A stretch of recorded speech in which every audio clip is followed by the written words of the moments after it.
Le tomé foto a todas. Pero donde el doctor Gallego era emputado. Ya está.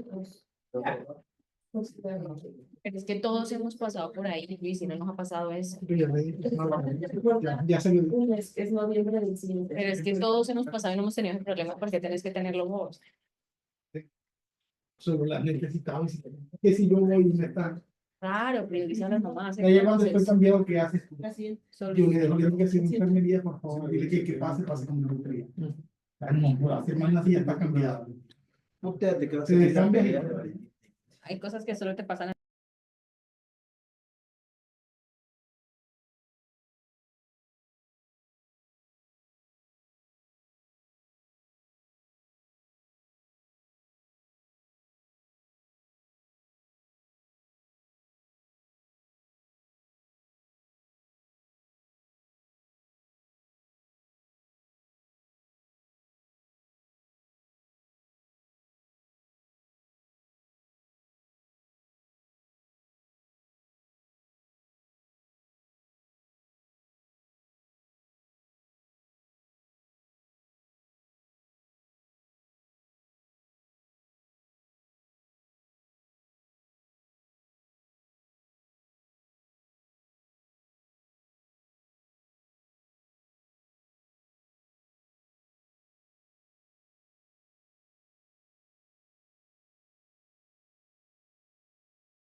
Ahora sí. Buenos días, compañeros. El día de hoy vamos a ver el tema de anemia hemolítica autoinmune como parte del programa de sede roja normal y anormal. Como definición, la anemia hemolítica autoinmune es una destrucción de los eritrocitos que está mediada por el sistema inmunológico.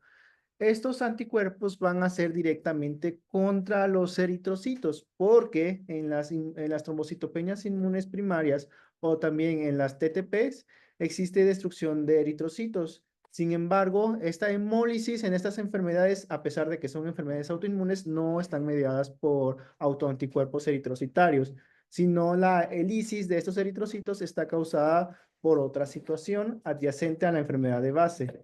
La AIHA o enfermedad hemolítica autoinmune va a ser directamente a causa de anticuerpos contra los eritrocitos. Sí quedó claro esa distinción entre la hemólisis de una enfermedad autoinmune que destruye por otras causas que no son por anticuerpos antieritrocitarios. ¿Sí? Sí, quedó claro.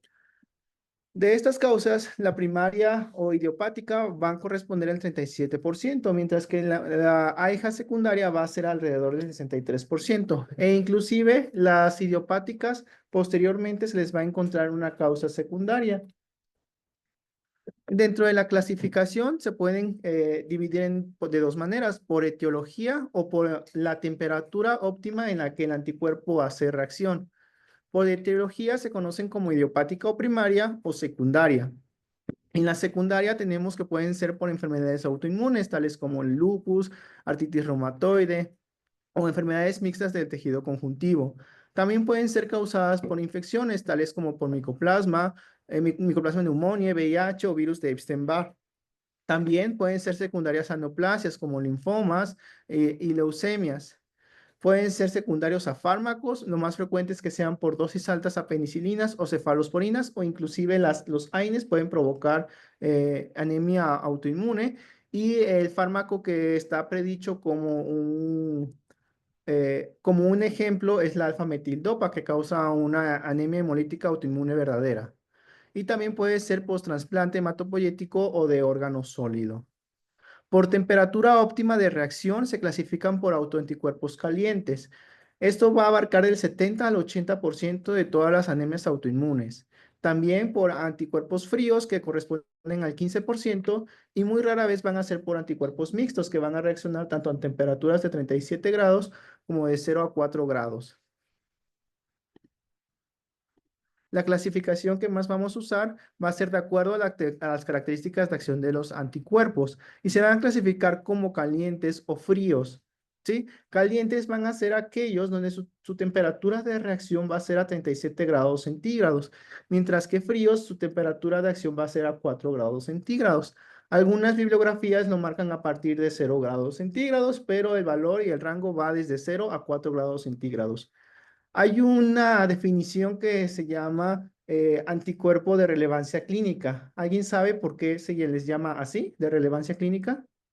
Pues porque los fríos uno no está a esa temperatura, ¿no? O sea, como que Ajá, generalmente se les llama relevancia clínica porque es la presencia de anticuerpos que van a causar una reacción al cuerpo, que esta reacción va a ser considerada como la hemólisis. Y nuestro cuerpo está a temperaturas mayores a 30 grados centígrados. Así que la mayoría de los anticuerpos de relevancia clínica van a ser aquellos que actúen a mayor a 30 grados centígrados. Sin embargo, hay unas crioglutininas que también son de relevancia clínica y ahorita los vamos a ver, pero la mayoría de los anticuerpos de relevancia clínica se consideran como calientes o mixtos. Aquí están clasificados. Las aljas de anticuerpos calientes van a ser los que su temperatura óptima van a ser de 37 grados. Por su fisiopatología de destrucción de eritrocitos, su característica va a ser que va a ser una hemólisis extravascular. ¿Qué quiere decir esto? La hemólisis va a pasar fuera de la luz del vaso sanguíneo, sino va a ocurrir en los sinusoides del vaso y cuando la reacción es muy alta, también en el hígado. Va a ser por anticuerpos fríos que la temperatura de acción va a ser de 0 a 4 grados centígrados e inclusive también pueden llegar a reaccionar a los 30 grados centígrados y esta va a ser una hemólisis intravascular mediada por complemento, la mayoría de las veces. La mixta, que va a actuar tanto de 0 a 4 grados hasta 37 grados y va a ser una hemólisis conjunta tanto en vaso como intravascular. Generalmente si es mediada por IgG, lo más común es que sea extravascular y en pequeña cantidad intravascular y si es mediada por IgM, la hemólisis va a ser más intravascular a comparación de la extravascular. También vamos a tener va a haber una enfermedad que se llama enfermedad paroxística por criohemoglobinemia o también por anticuerpos de Donald-Landsteiner, que va a ser provocada por una IgG que se va a pegar al eritrocito a temperaturas bajas, pero se va a activar a temperaturas altas y esta va a causar una hemólisis intravascular. Ahorita la vamos a ver. El cuadro clínico se va a basar en dos características principales, en el síndrome anémico y en la hemólisis. El paciente va a llegar presentando una disnea, una fatiga y un mareo como parte del síndrome anémico. Y por la hemólisis puede presentar ictericia, dolor abdominal, fiebre y esplenomegalia en algunas ocasiones, dependiendo de la intensidad y de la rapidez en la que se instaura la hemólisis. Puede que en las hemólisis autoinmunes leves no haya esplenomegalia, pero no quiere decir que no esté habiendo actividad por parte del vaso. Generalmente hay esplenomegalia cuando la hemólisis ya es crónica o es muy severa. Y generalmente la esplenomegalia va a estar presente en las cuales la hemólisis va a ser mediada por IgG más que por IgM. También puede haber hepatomegalia, sin embargo, la hepatomegalia se va a presentar cuando los títulos de acción de los anticuerpos son elevados. ¿Qué quiere decir? Cuando la actividad del anticuerpo es tan intensa que hay una hemólisis que el hígado tiene que pasar a trabajar al igual que el vaso. Los sinusoides del hígado no están capacitados para captar eritrocitos marcados tanto como la del vaso, porque sus sinusoides son más amplios y el contacto con la célula, los macrófagos, es menor que en la presente en los del vaso. También vamos a tener datos de laboratorio, que vamos a presentar una anemia desde leve a severa, que puede ser de instauración rápida o lenta, dependiendo también de qué tipo de anticuerpo esté presente. La tasa de hemólisis de los mediadas por IgG es más lenta, de 20 mililitros por kilo hora, mientras que las por IgM es hasta 200 mililitros día. O sea, la tasa de hemólisis media de las IgM es mayor a las de la IgG, por lo tanto es más rápida y pone más en riesgo la vida. Y en las mediadas por IgM va a presentarse más por una anemia severa, a diferencia de las mediadas por IgG que van a ser anemias leves. Esa no es una regla así de que por IgG va a ser leve. No, eso va a depender también de la circunstancia clínica de nuestro paciente. También en un inicio, debido a la hemólisis y a la respuesta de la médula ósea, va a haber una reticulocitosis. Cuando son anemias crónicas o hay una ayudancia o hay un acompañamiento con desnutrición o alguna deficiencia nutrimentaria, también puede haber reticulocitopenia, que cuando hay hemólisis autoinmune más reticulocitos bajos, indica una enfermedad más grave que cuando hay una reticulocitosis. Esto es porque la médula ósea ya no está respondiendo. También va a haber un aumento abrupto de la bilirrubina y de la lactato deshidrogenasa debido a la actividad de la destrucción de los eritrocitos. También va a haber una disminución de la aptoglobina que se va a encargar pues de recoger los restos de la hemoglobina que hay en la sangre. Y una de las características al microscopio que nosotros podemos observar en las hemólisis autoinmunes va a ser encontrar microesferocitos que lo vamos a encontrar en el flujo de sangre periférico. Y también por la reticulocitosis vamos a observar la policromasia. ¿Qué quiere decir esto? Eritrocitos de diferentes colores. Antes de hablar del CUMS, les voy a hablar de los tipos de anticuerpos que existen y que están identificados en la clínica. Están los anticuerpos naturales. ¿Alguien me puede decir qué es un anticuerpo natural? Ajá. Los del sistema ABO se consideran anticuerpos naturales. Esto es porque el cuerpo no necesita una exposición para crear estos anticuerpos contra el sistema ABO.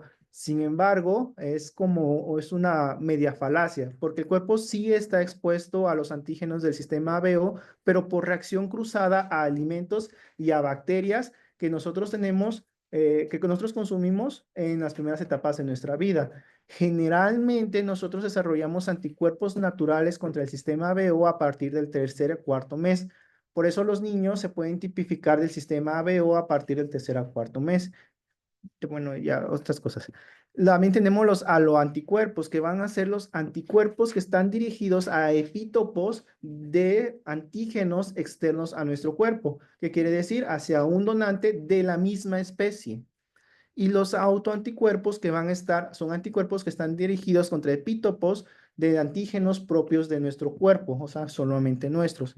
Y están los genoanticuerpos. Los genoanticuerpos van a ser anticuerpos que están dirigidos contra epítopos de antígenos de otra especie, como los del conejo, ¿sí? Recuerden que muchas veces se utilizan injertos de animales para ciertos tratamientos, como son las válvulas cardíacas, los injertos de quemados. Ahí también se pueden producir xenoanticuerpos. Asimismo, el genoanticuerpo más popular es la del CUMS, porque se utiliza anticuerpos de origen de conejo, ¿sí? También la globulina antitimocítica es de origen bovino o de caballo. Caballo. Entonces, como ya se los he ido resumiendo, los anticuerpos que principalmente nos importan dentro de estos tipos van a ser los tipo IgG y los IgM. Entre las características es que la IgG va a ser un monómero. Este monómero va a estar unidos por puntos de disulfuro, que se les conocen como punto J. Los anticuerpos de tipo IgG e IgM van a trabajar como bisagras. ¿Qué quiere decir? Esa Y se va a estar abriendo y cerrando de acuerdo a la distancia del epítopo que éste va a reconocer. La IgM, al ser un pentámero, es más fácil que éste se una a múltiples objetivos y su tamaño de la bisagra abarca hasta 30 nanómetros. ¿Qué quiere decir esto? Que abarca más espacio que la de una IgG, que puede abarcar en su distancia máxima, me parece que son 15 nanómetros, 12, 15 nanómetros.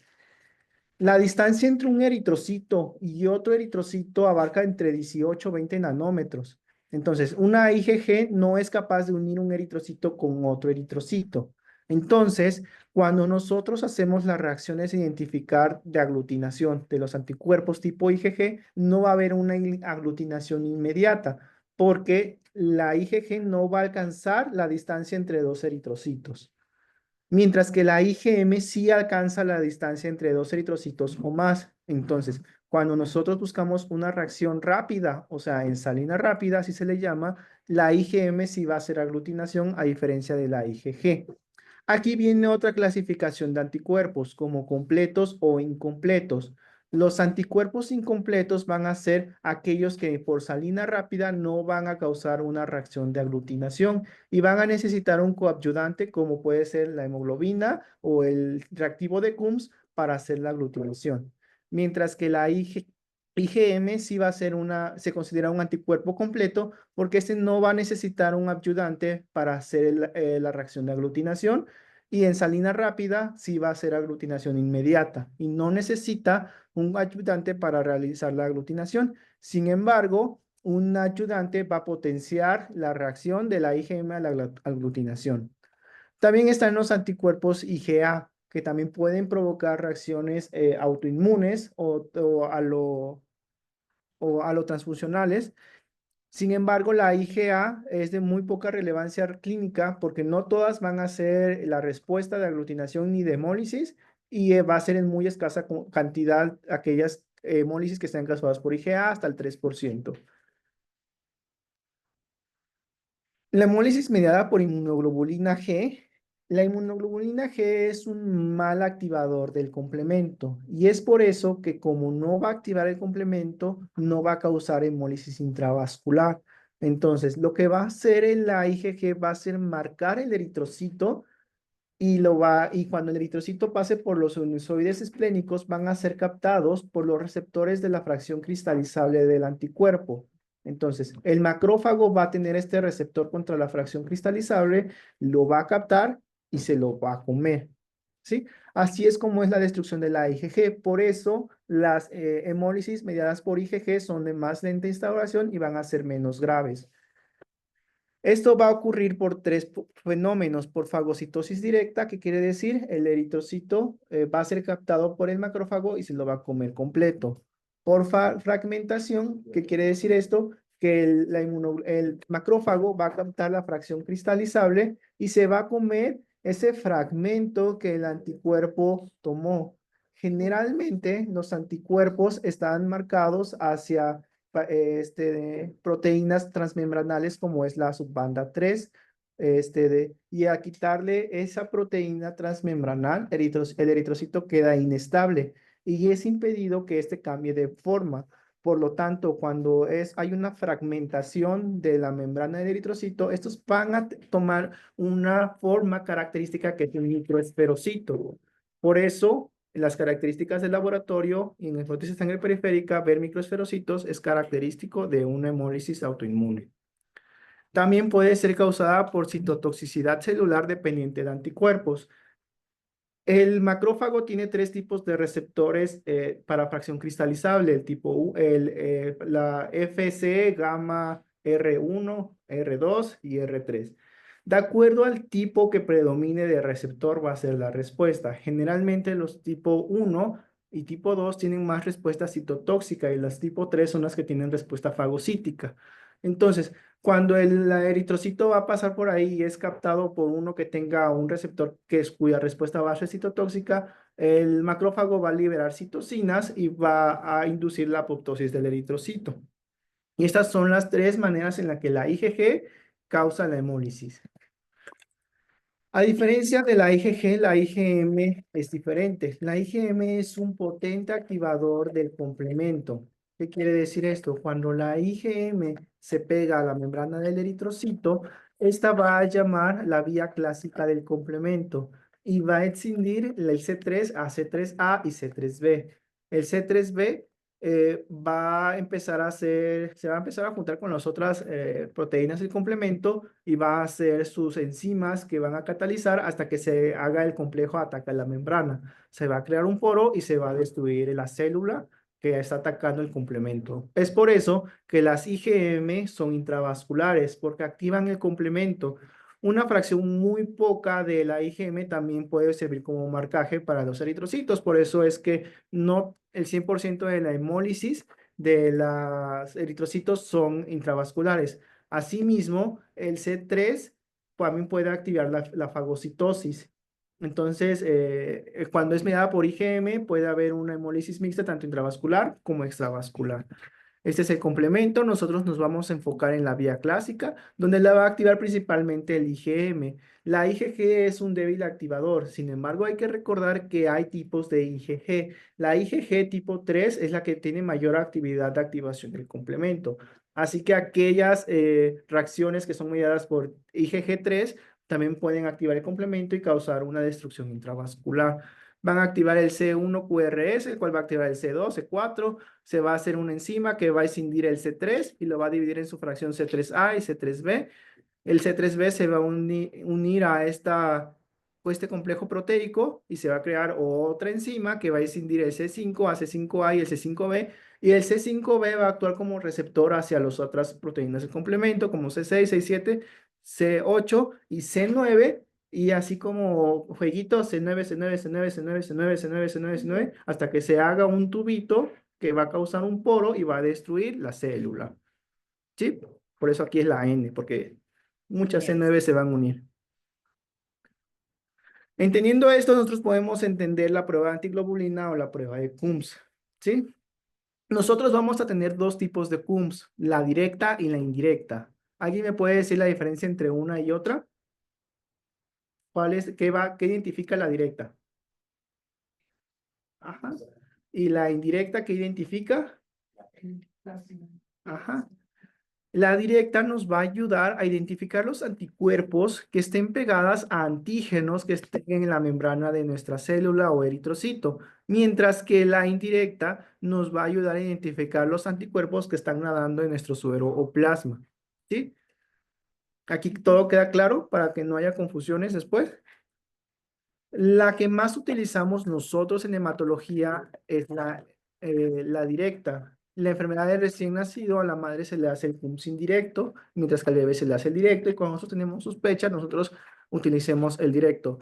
¿Ustedes saben si nosotros debemos utilizar la indirecta para otras cosas aparte de la madre de la enfermedad del recién nacido?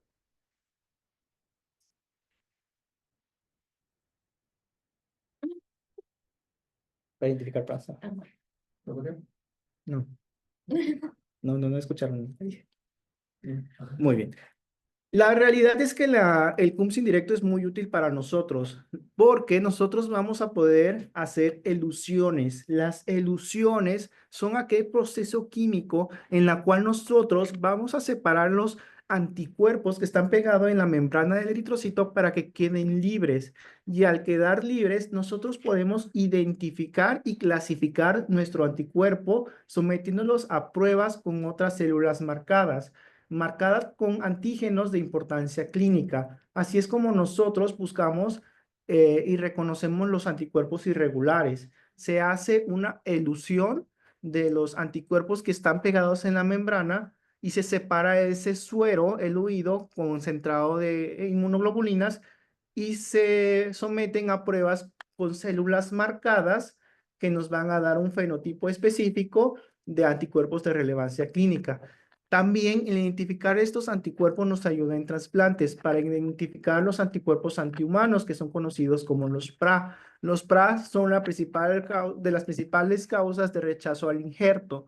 Entonces, por eso es muy importante nosotros saber de que la antiglobulina indirecta no solamente nos va a ayudar para la identificación de la enfermedad del recién nacido, sino también para identificar y clasificar los autoanticuerpos los anticuerpos que nosotros tengamos, porque no solamente son autoanticuerpos, también son los aloanticuerpos. ¿Cuántos tipos de Coombs directos tenemos? ¿Solo hay uno o hay muchos? Hay varios. Nosotros tenemos el poliespecífico y el monoespecífico. Generalmente, cuando nosotros solicitamos un CUMS al laboratorio o a banco de sangre, nos hacen el poliespecífico. Y si hay reacción, no nos va a saber identificar si esta acción va a ser por IgG o por complemento. Mientras que si pedimos monoespecíficos, va a identificar si la reacción la está provocando una IgG o la está provocando el complemento. También hay diferentes reactivos de CUMS monoespecífico que puede identificar IgG, IgG tipo 3, IgG tipo 1, IgM, IgA, complemento. Pero los marcadores más comerciales y más útiles van a ser los que identifican la IgG y el complemento. ¿Por qué? Porque la fracción cristalizable es parte de la fracción constante de las inmunoglobulinas. ¿Qué quiere decir esto? Las inmunoglobulinas en su palito, en su basecita, van a compartir los mismos epítopes. O sea, la IgG, la IgM y la IgA van a compartir mismos epítopes de la fracción constante, que en la fracción constante está la fracción cristalizable. Entonces, no ayuda mucho saber identificar si es IgG o IgM o IgA, sino que pues le está provocando una inmunoglobulina. Mientras que si nosotros identificamos la fracción del complemento que está pegado, que generalmente viene como C3D o C3b, de acuerdo a al comercial, la marca comercial que utilicemos, nos va a ayudar a saber qué tipo de reacción es. ¿Por qué? Porque como ya lo vimos, las reacciones tipo IgG van a estar hacia los anticuerpos calientes, mientras que los mediados por complemento va a ser por anticuerpos fríos. También puede haber reacciones en el inmunoespecífico que sean mixtas, o sea, que van a activar tanto a complemento como a IgG, que también puede ser por anticuerpos calientes o la mediada por de medicamentos. Entendiendo todo esto, la guía de la ASH nos refieren esta clasificación. Son 4 tipos de AIHAs, de anemias hemolíticas, de acuerdo al tipo de actividad que tengamos del anticuerpo. Está los mediados por anticuerpos calientes, los cuales su tiempo de acción óptima va a ser de 37 grados, y aquí las clasifica como primaria o idiopática o secundaria. La secundaria, como ya lo vimos, puede ser por linfoproliferativos, enfermedades reumáticas, a neoplasmas no linfoides o linfoides, enfermedades del tejido conectivo o a ciertos medicamentos como las cefalosporinas o los AINES. También pueden ser por anticuerpos fríos, las cuales su medida de acción va a ser menores a 37 grados, generalmente a 30 grados para que tengan relevancia clínica, o a 4 grados, generalmente también se pueden activar. Y esta va a ser mediadas por aglutininas frías, o hemolicinas frías bifásicas. Antes, en 2019, todavía existía la clasificación de enfermedad de crioaglutininas y síndrome de crioaglutininas o de hemolicinas frías. La diferencia entre enfermedad y síndrome en esa clasificación es que la enfermedad era asociada a procesos linfoproliferativos o neoplasias, mientras que el síndrome era asociado a causas secundarias como infecciones. Por eso ahora ya se llama mediada por hemolicinas bifásicas, y esta puede ser idiopática o secundaria a infecciones virales en niños, y es muy común, y la patología característica que causa esta hemolicinas frías es por la sífilis terciaria. También va a ser mediadas por aglutininas frías, que puede ser la enfermedad por aglutininas frías, que es causada por un desorden linfoproliferativo o posinfecciosas. También tenemos las mixtas y las mediadas por medicamentos. Los anticuerpos calientes o anticuerpos de actividad de a 37 grados, pues van a ser aquellas primarias o secundarias. Y aquí los antígenos que van a activar la actividad de anticuerpos se conocen como panaglutininas. La diferencia entre una panaglutinina y un anticuerpo dirigido es que la panaglutinina está dirigida a antígenos de la estructura de la membrana del eritrocito, como puede ser la glicoporina A, la banda 3 o al sistema RH, mientras que los anticuerpos dirigidos a la membrana van a ser dirigidos hasta los sistemas de los grupos sanguíneos, que puede ser al grupo KEL, al grupo DOFI, al Diego, al ABO o también al antígeno D del sistema RH. Mientras que las panaglutininas no van a necesitar de estar dirigidos a cierta cantidad, sino van a reaccionar a todos los eritrocitos que presenten la banda 3, o sea, a todos los eritrocitos de todos los cuerpos. Por eso es muy importante tener en cuenta esto, porque las planaglutininas nos van a hacer reacción en nuestras reacciones cruzadas con los pacientes que busquemos transfundir. O sea, si de por sí ya estoy hemolizando conmigo mismo, también va a hemolizar con las unidades donantes de otros pacientes, las panaglutininas, mientras que los anticuerpos dirigidos a algún sistema solo van a actuar contra el sistema al cual están creados. Por ejemplo, del ABO, si eres grupo A, vas a tener anti-B y solo va a reaccionar a los del grupo B, no va a reaccionar también a los del tipo A, mientras que una plaglutinina va a reaccionar a todos los eritrocitos porque todos comparten los antígenos de la glicoporina A, banda 3 o del sistema RH. ¿Sí me di a entender con eso de panaglutinina y anticuerpo dirigido? Muy bien. La incidencia de los anticuerpos calientes en adultos va a ser 1 por cada 100,000, en niños menores de 20 años, 2 por cada millón. Hasta el 50% va a tener un CUMS directo que puede ser positivo a tanto a IgG o a complemento. El de 15 a 20% va a ser positivo a IgA y rara vez va a ser reacción a IgM. Hasta un 10% van a ser CUMS negativos. ¿Por qué serían CUMS negativos? ¿Porque no están mediados por anticuerpos? No, porque simplemente o los títulos de los anticuerpos que están provocando esta reacción hemolítica no es lo suficiente como para identificarlos por las pruebas de CUMS, o porque el anticuerpo todavía no es conocido y no se puede identificar, y por eso es del 10% todavía eso. No quiere decir que no sea mediada por autoinmune. ¿Y qué se hace en estas situaciones? Se puede fenotipificar al paciente, o sea, buscar a qué está haciendo la reacción. Se puede hacer PCRs, pruebas moleculares, etcétera. O se puede concentrar la sangre, los anticuerpos, para buscar la reacción, se llama superCUMS. Hacer este superCUMS para disminuir la capacidad de reacción del paciente, que quiere decir que los títulos sean más bajos por la concentración que nosotros vamos a hacer. ¿Sí? Como les dije, esta va a ser mediada por IgA y va a ser causada una hemólisis extravascular, tanto en vaso, y si la reacción es muy sostenida y con una actividad alta, puede ser en el hígado. Están los anticuerpos fríos, que van a ser aquellas que responden a temperaturas menores a 37 grados. Van a ser mediadas por IgM principalmente y van a estar asociadas al complemento. Una de las importancias de las aglutininas frías va a ser que pueden ser causadas posinfecciosas, como puede ser por Mycoplasma pneumoniae o por mononucleosis infecciosa. Y muchas veces están asociadas con procesos linfoproliferativos de células B malignas. Inclusive en las biopsias de hueso o de ganglios linfáticos, porque también puede haber ganglios en las aglutininas frías, se pueden observar que en la matriz del ganglio hay plasmocitos maduros que están provocando una producción clonal de autoanticuerpos. Y ahorita vamos a ver en el tratamiento que muchas veces de estas crioaglutininas van a responder a quimioterapias asociadas a procesos linfoproliferativos. Hay una enfermedad en particular que es la hemoglobinura paroxística al frío, que va a ser por anticuerpos bifásicos. Esta va a ser producida por una IgG especial que se llama Donald-Steiner. ¿Por qué se llama Donald-Steiner? Es por la técnica en la cual se logra la identificación de este anticuerpo, ya que al momento, si ustedes sospechan de una hemoglobinuria paroxística, al momento de hacer la extracción de la sangre, nosotros debemos ponerlo en caliente para evitar la aglutinación.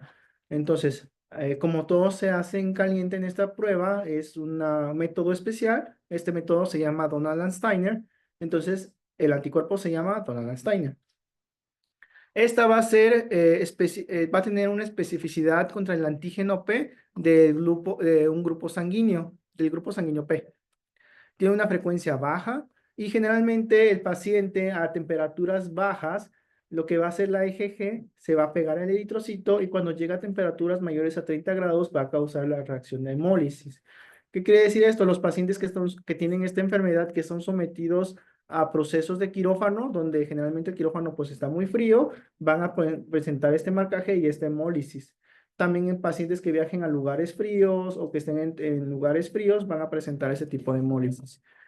Una de las características de la hemoglobinuria paroxística por frío es que cuando ocurre este marcaje por IgG, se puede presentar el fenómeno de Raynaud o acrocianosis. Por la misma marcaje de los eritrocitos que se van aglutinando, pues no van a llegar a los lugares más periféricos del cuerpo.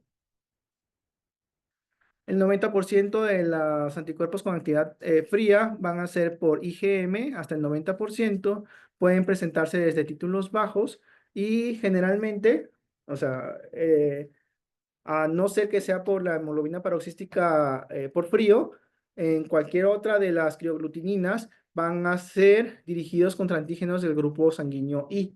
¿Sí? Tenemos las mixtas, que tanto van a actuar con temperaturas frías o calientes, que puede ser primaria o idiopática, o asociada a una enfermedad reumatológica, principalmente el lupus. Y vamos a ver también la anemia hemolítica inmune inducida por fármacos.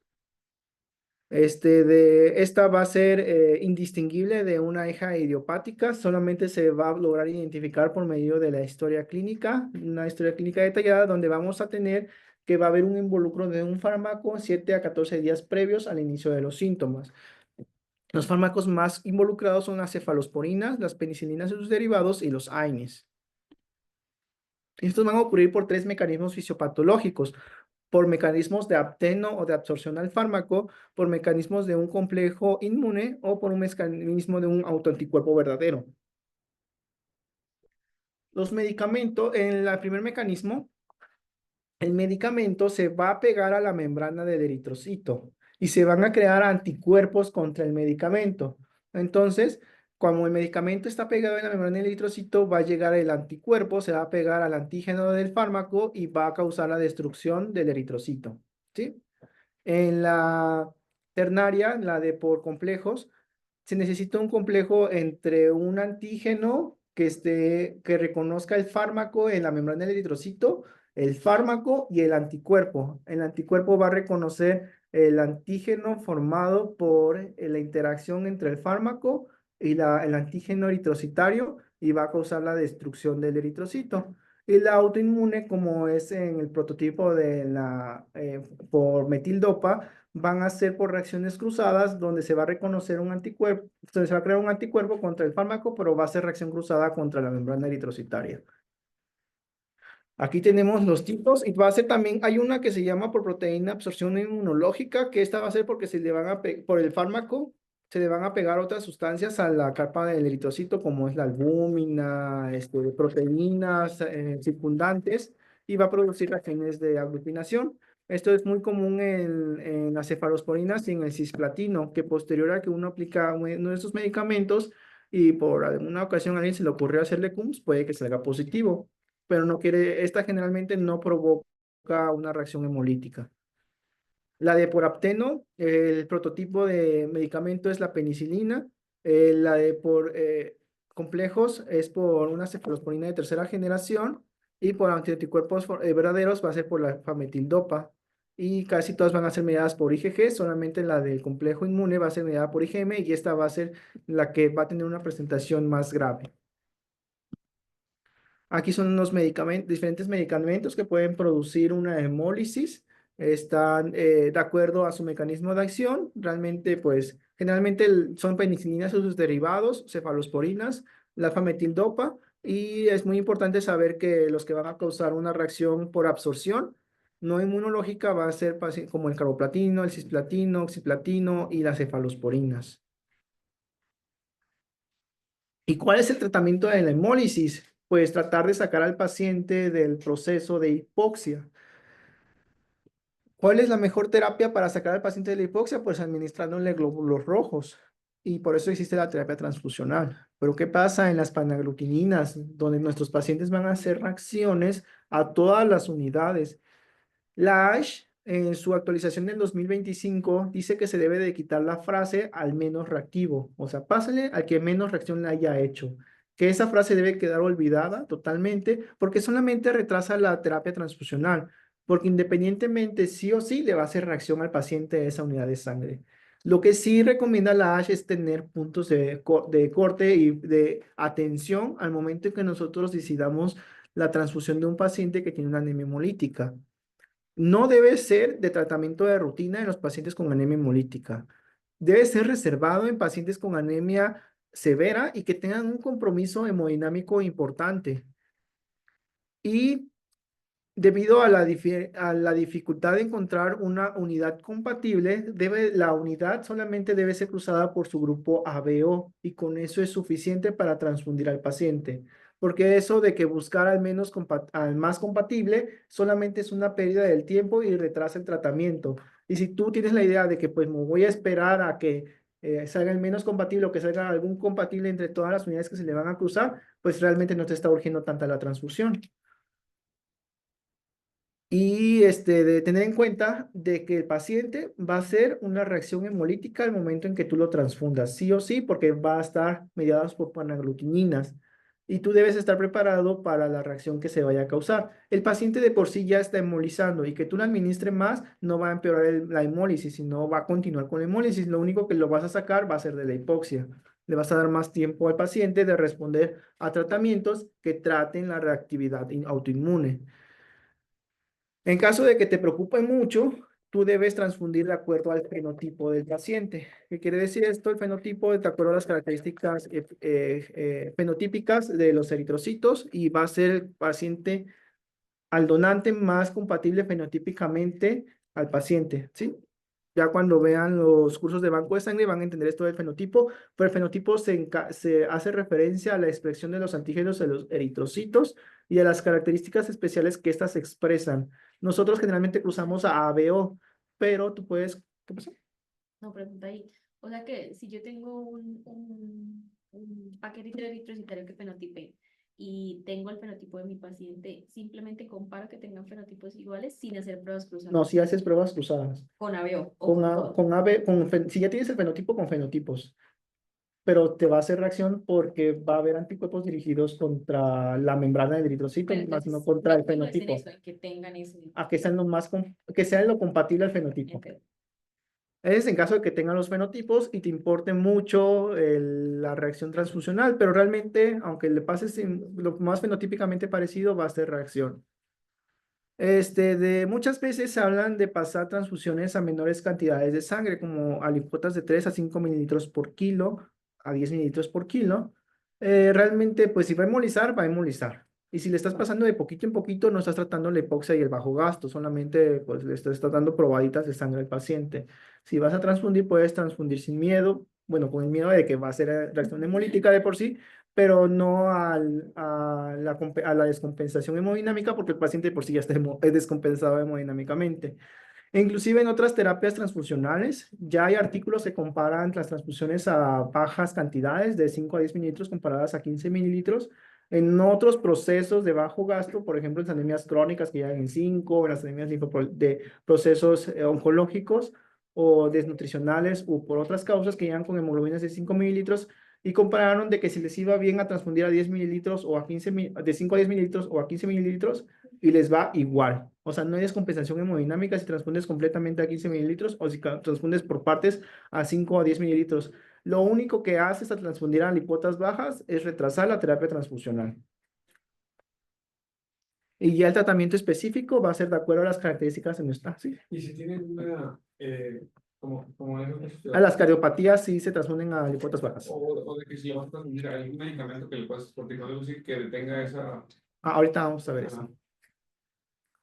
El tratamiento ideal para la enfermedad autoinmune por anticuerpos calientes van a ser los glucocorticoides y se recomienda el inicio con prednisona de 1 a 2 miligramos kilo día con dosis totales máximas de 60 miligramos día y en pacientes obesos hasta 100 miligramos día. Esta va a ser una terapia larga. También hay mucha disyuntiva de si es una terapia corta de 3 a 5 días con corticoides o un tratamiento largo. Realmente las guías lo maneja un tratamiento no menor de 4 a 6 meses. O sea, si es un tratamiento largo, porque si el periodo, si de por sí tienen una tasa de recaída del 50%, si tú das un tratamiento menor, tu tasa de recaída puede incrementar hasta el 75%. Entonces, Tú vas a dar un tratamiento a dosis de 1 a 2 miligramos kilo día de 1 a 3 semanas hasta que la hemoglobina esté mayor a 10 gramos sobre decilitro. Y vas a hacer reducciones graduales para que al mes 4 o 6 ya tengas suspendidas el glucocorticoide. Con este esquema tienes una tasa de éxito del 81 al 100% con la anemia hemolítica autoinmune. Sin embargo, pues tenemos que tener en cuenta que este paciente va a estar sujeto a los efectos adversos del glucocorticoide y también va a tener una tasa de recaída. Tenemos el rituximab, que va a ser la dosis estándar. Ah, y lo de los bolos previos de metilprednisolona no van a ayudar porque la metilprednisolona tarda como de 3 a 5 días en hacer efecto. O sea, ese es un efecto inmunosupresor. Así que puedes premedicar nada más por tu tranquilidad y disminuir un poco los síntomas del paciente, pero realmente la hemólisis va a continuar. El rituximab, la dosis estándar va a ser de 375 miligramos metro cuadrado por semana por 4 dosis. También hay una dosis alternativa de 100 miligramos metro cuadrado. Y también se recomienda si el paciente va a ir a protocolo de esplenectomía. Con esto va a tener una tasa de respuesta del 70 al 90%. Hay 2 ensayos clínicos aleatorizados donde demuestran una superioridad al dar manejo combinado de rituximab con glucocorticoides. Y la respuesta de esta combinación llega hasta el 75%, mientras que en monoterapia con glucocorticoides el 31 al 36%. Entonces, las guías de la AIS del 2025 recomiendan hacer esta combinación de glucocorticoides con rituximab. Otros medicamentos alternativos va a ser algunos inmunosupresores como la cetropina, la ciclosporina, micofenolato, la ciclosporina, el danazol, que sí van a demostrar una ayudancia en el tratamiento, no como monoterapia, sino como un ayudante. Y hay algo que es muy especial, que es la inmunoglobulina intravenosa, que pues hay algo autoinmune y rápidamente ya le ponemos inmunoglobulina intravenosa. En la anemia hemolítica autoinmune tiene una tasa muy baja de éxito del 54.4% y solamente debe ser una terapia de rescate, no como de primera línea, de rescate. La esplenectomía está indicada si la hemólisis persiste a 2 a 3 semanas después del esteroide. Previamente se debe hacer una profilaxis con vacunas, con neumococo, hemófilos y meningococo. Y su respuesta es del 70 al 80% en remisión parcial o completa y hay una tasa de recaída de aproximadamente el 40%. Realmente a los pacientes que ya no respondieron al tratamiento inicial les va a ir muy bien con la esplenectomía, ya que va a reducir la tasa de hemólisis de una manera muy importante. A diferencia, la anticuerpos calientes se trata diferente de anticuerpos fríos por el mecanismo de destrucción del eritrocito, no es el mismo. Entonces, en los AIHAs por fríos se debe de evitar el frío como principal medida profiláctica de evitar hemólisis. El glucocorticoide aquí tiene una baja eficacia, hasta el 30% va a causar una buena respuesta. El rituximab, que es el tratamiento de elección, va a alcanzar una respuesta aproximadamente del 50%. Y si ya está identificada que esa secundaria es una enfermedad linfoproliferativa, se va a ver beneficiado con medicamentos como la bendamustina, fludarabina, la prednisona. Esto generalmente más en adultos, ya que una de las enfermedades linfoproliferativas que más provocan es las leucemias crónicas, la LLC. Y también se puede utilizar la plasmaféresis, que es la cual va a ser útil de manera temporal para eliminar las IgM y disminuir la intensidad de la hemólisis. En las hemaglutininas frías no está recomendado ni la esplenectomía porque la destrucción de los eritrocitos no se da en el vaso, entonces no va a servir de nada sacar el vaso. Y también la inmunoglobulina intravenosa aquí no nos va a servir por nada porque no está mediada por anticuerpos, está mediada por complemento. Lo que sí podemos utilizar es un medicamento que ya está en los últimos estudios y creo que ya está aprobado por la FDA para ciertos tipos de enfermedades mediadas por complemento, que es el citinlimab, que es un inhibidor de la vía clásica del complemento, actúa inhibiendo el C1s. ¿Qué quiere decir esto? A diferencia del etanercept o de otros anticomplementos, no va a actuar en el C3, va a actuar desde antes, desde el C1. Entonces, si, por ejemplo, en esos medicamentos que actúan contra el C3, va a inhibir la parte de formación del complemento, pero no la parte de quimiotaxis del complemento. Entonces va a continuar habiendo una hemólisis. Mientras que con este, pues no se va a producir esta fragmentación del C3 y no va a haber ese efecto de quimiotaxis. Entonces, aquí sí va a haber una tasa de respuesta adecuada para las enfermedades por crioaglutininas y se va a notar la reducción rápida de la hemólisis en un periodo de 1 a 3 semanas. Y este medicamento está aprobado para pacientes con anemia o que tengan deterioro de la calidad de vida debido a su enfermedad de crioaglutininas. ¿Cómo vamos a evaluar la respuesta al tratamiento? Se va a considerar una respuesta completa cuando la hemoglobina esté arriba de 10, sin datos de hemólisis, parcial cuando hay un incremento de hemoglobina mayor a 2 gramos sobre decilitros y que no hay respuesta cuando no hay un incremento de 2 gramos sobre decilitro y necesite todavía transfusiones. ¿En cuánto tiempo espera la respuesta? Generalmente de acuerdo al medicamento que tú des. Se dice que en las respuestas con con rituximab se espera la respuesta hasta los 6 meses que haya una respuesta completa del glucocorticoide, pero la valoración se debe de hacer entre 3 y 6 meses si hubo una disminución de la hemólisis. Mientras con el glucocorticoide, hasta 1 a 3 semanas tú esperas que la hemoglobina ya sea de 10, arriba de 10 gramos sobre decilitro.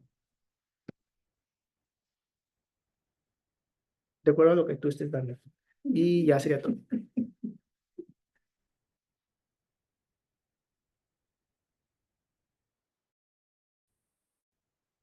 Bonita clase, muchas felicidades, muy completa. ¿Tienen alguna duda de lo que expuso Zair o Tengo una duda, ¿cómo? duda? Ajá. Bueno, que se dio pero el otro día que abordamos un niño que tenía una anemia autoinmune en periférico, Doctor Orín, Eli nos pidió, Sí, sí, le hemos pedido un eco para ver el urobiginógeno. Sí, cuando cuando hay destrucción, hay liberación de hemoglobina y puede un marcador indirecto de hemólisis y de la intensidad es la hemoglobinuria. Y puedes tomar un ego para ver si hay eso, pero si puedes tomar aptoglobinas, mejor tomas Sí, aptoglobinas. porque como que estábamos en la básica del piso 3, como que Ujú. cosas indirectas de Sí, esto. es un indirecto de marcador de hemólisis, de Y hemoglobinuria. en ese niño creo que al final estuvimos acá, creo que ya se fue de alta. Creo que sí se transfundió, pero primero se le dio corticoide. Primero se le dio inmunoglobulina. Inmuno, se le dio inmunoglobulina. Este es como algo. Pues realmente, como menciona ahí, o sea, la bibliografía dice que la tasa de respuesta es muy baja por inmunoglobulina y no debe ser tomada como tratamiento de primera elección. Lo que sí puede hacer la inmunoglobulina es como se une a la fracción cristalizable de de los anticuerpos, va a disminuir la intensidad de la respuesta inmunológica. Pero también, por ejemplo, se ha visto que la administración de inmunoglobulina puede causar inclusive un efecto paradójico y causar más hemólisis. Más que nada se ha visto en los de grupo A o enfermedades por panaglutininas. Y Y esa consideración del médico que lo si el niño no está como en bajo gasto y así, no se transfunde ni inmuno, o se tiene que hacer No, algo. si no está en bajo gasto y la hemólisis es leve, lo puedes empezar a tratar con glucocorticoide, con terapia de sostén. Sí, como porque hay algún momento que no tengas inmuno, porque a veces en algunos lugares. Sí, tiene, no, sí. Y se puede esperar como para. Ujú. Pero si no tienes inmuno y tienes un paciente inestable, lo Sí, transfundes. sí, sí. Ajá, por el estado. Tiene- Es como. No he visto que lleguen estables. Esa niña, estaba tan estable, pero estaba bien. Sí. Era un lactante, creo que como. Cuando estaba ahí Estaba bien, compensando. pero sí estaba medianamente compensado, pero sí Ok. tenía frecuencias cardíacas como de 170. Sí, o sea, en realidad no llegan sintomáticos y llegan con necesidad de transfusión. También me acuerdo de Y un que caso te de un aprende. adolescente que había sido, no, hasta el momento fue lupus, creo, ¿no? Pero estaba haciendo de que hemólisis nuclear y se estuvo transfundiendo, hicieron plasmaféresis, como que fue casi. La plasmaféresis es una solución temporal porque no trata el problema de raíz. Lo que hace la plasmaféresis es limpiar los autoanticuerpos en el cuerpo del paciente. Pero si tú no tratas de raíz, pues se va a volver a producir los autoanticuerpos. Lo que sirve la plasmaféresis es como un tratamiento a lo agudo. O sea, lo sacas de lo agudo y le empiezas a dar el tratamiento inmunosupresor esperando que el paciente mejore. pero si el paciente no mejora, va a volver a crear títulos altos de autoanticuerpos y va a volver a causar reacciones hemolíticas severas. Por eso el tratamiento de la plasmaféresis está dirigida generalmente ya a procesos agudos y severos. Sí, sí, estaba, que quedó con hemoglobina de 2 y luego. Ah, y hay otra Llegué a cosa. bajar, ¿no? Hay otra cosa que se hace mucho todavía, que es la titulación de los CUMS, como para ver si la efectividad del tratamiento es adecuada, o sea, como un laboratorio de seguimiento. O sea, yo le inicié glucocorticoides y le pido títulos basales y títulos a las 2 semanas para ver si ya están respondiendo. No sirven para nada, no hay una correlación entre los títulos y la respuesta de hemólisis. Te voy a decir, estaba en banco y le pidieron a un bebé todos los días, todos los días, o sea, todos los días. Mm. Decía, ¿qué objetivo tiene? O sea, si yo volví y lo hacía, ¿no? Pero Oye, amigo, y cuando se estudia este indirecto, el test de antiglobulina, Indirecta la dilución. pero se hace, ¿cómo dijiste?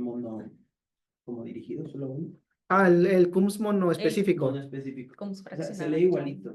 Aglutina tal sí, cual fuera el sí. poliespecífico. Sí, lo que lo que hacen los algoritmos de acción es que tú pidas tu CUMS poliespecífico y si sale positivo, tú pides tu CUMS monoespecífico. No pides el monoespecífico de primera porque no tiene caso. Y hay que tener en cuenta que va a haber CUMS positivos sin reacción hemolítica. Esos CUMS no hay que tomar, no se hacerles caso porque pueden ser anticuerpos sin relevancia clínica. Y pues no te va a ayudar nada a tratar eso. O sea, de que si hay un CUMS, pero no hay actividad hemolítica relevante, en un CUMS positivo y ya. 50% de las interconsultas de pediatría. Muy bien. ¿No? De pediatría. Los casos que aquí hemos tenido sí son graves, de hecho ha habido muertes incluso porque no se ha podido controlar la reacción hemolítica. Sí se han encontrado también por anticuerpos poderosos, anticuerpos